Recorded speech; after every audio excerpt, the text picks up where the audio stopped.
What I've done here is I try and line up as many of the seams that are broken that I could. So there was one broken along here. Obviously the nose was completely split.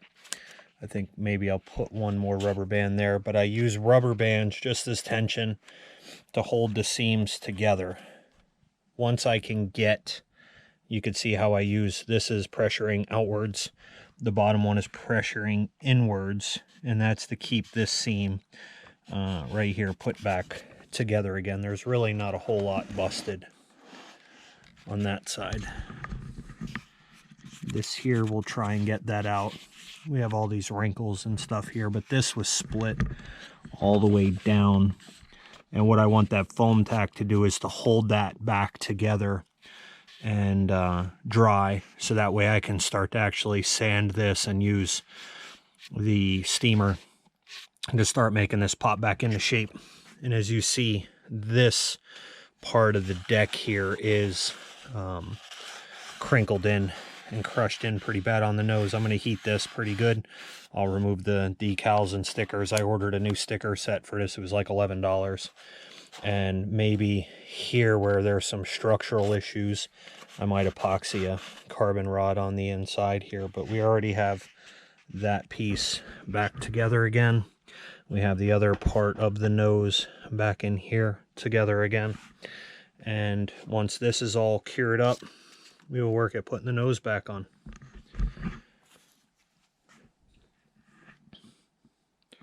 Part of what gets me is you can break these things off just by looking at them the wrong way, trying to get them into your trailer or your vehicle. This thing survives a crash falling out of the air from about 40 feet, and that's all it does is bend the end. But by the way, you know what'll happen if I try and flex that back. I ordered 2 of those things. Otherwise, the rest of the plane's not hateful. We have some pieces that we have to glue back in there for the gear. We'll get there. Let's let the get one more rubber band on there, and we'll let that nose dry. And let's not forget 2020 edition of Lowe's finest pinkish red paint. No, you can't really sniff this stuff. But anyway, $5, Lowe's, paint match. Shooting it through the Benchcraft. You guys will like how this turns out.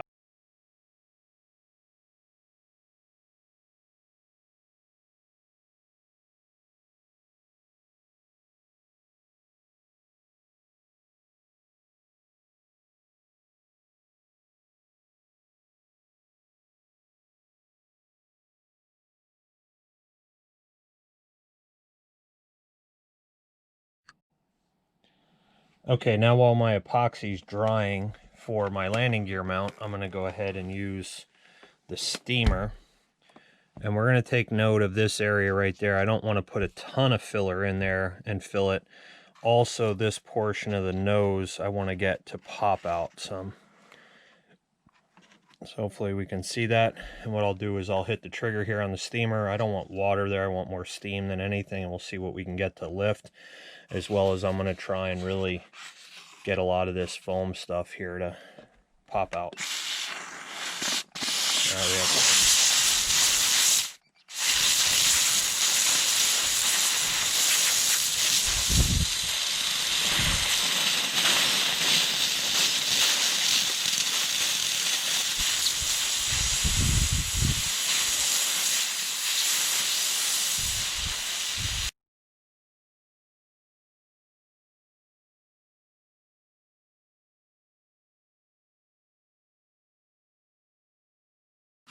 All right, so you can see it took the paint off in some areas, but everywhere that was creased started to push and level back out.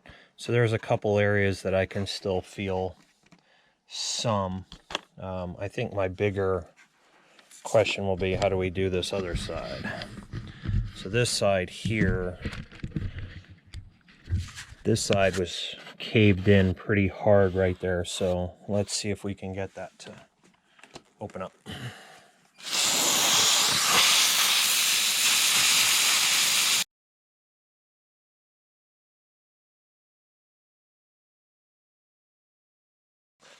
what I really need to do is pull this whole nose that way. So I think what we're going to do is we're going to link some rubber bands together, and we will literally attach these from the nose, and I'll pull it and heat it once I have it straight.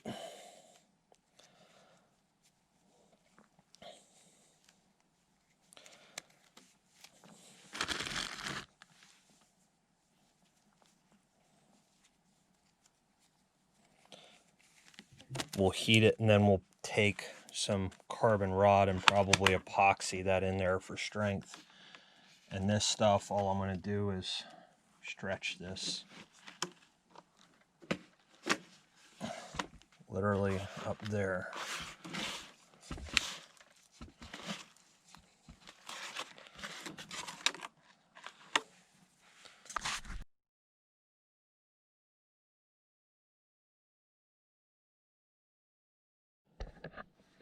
Okay, guys, so we got the wheel well pocket. I use a basic soldering iron to melt the cracks together from the underside of the plastic, and then I epoxied that thing back into place. So that thing actually looks pretty good there. I'm okay with that.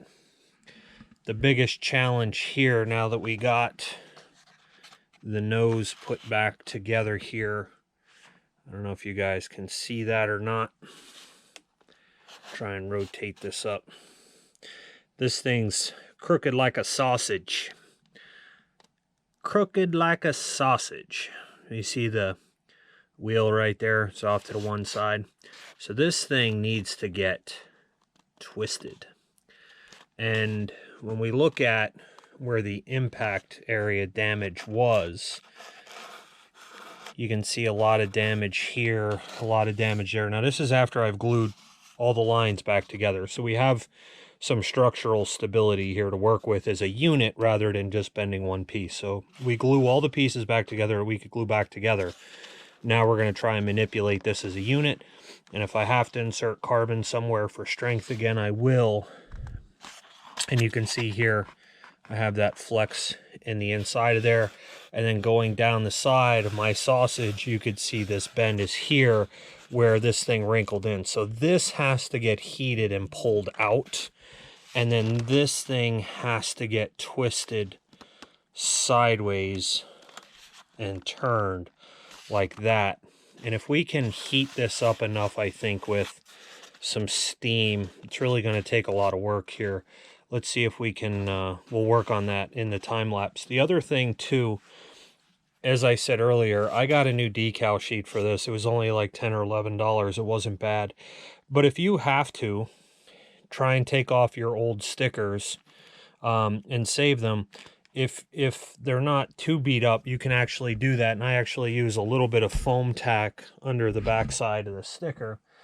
And just to give you some examples, like this one, if this is stuff that you couldn't reprint or reduplicate for any reason, then just try and save the stuff when you take it off, add a little foam tack to the back, and then just tack it fast to your foam model. And it will be good to go.